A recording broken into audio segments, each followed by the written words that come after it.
Hi, I'm John Floyd from Vending Works, and today I'm going to show you how to test a refrigeration deck for a vending machine. Maybe yours is good, maybe you're not sure. This is a sure way to test it that'll let you know for sure if it's good or bad or whatever.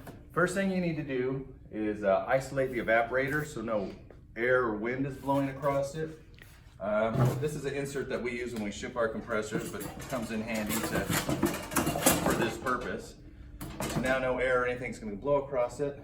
Then we just plug it in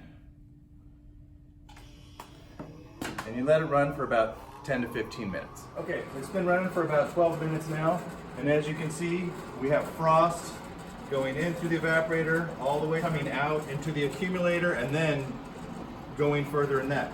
If the frost goes all the way out of the evaporator and this accumulator is frosted up, the charge is good, it's running good, it's doing exactly what it's supposed to do. This is a good compressor deck. Okay, for this test, it's very important that you have the evaporator isolated so no wind, air, sun, anything has access to it. Without that, the test won't be accurate, and I'll show you what that looks like.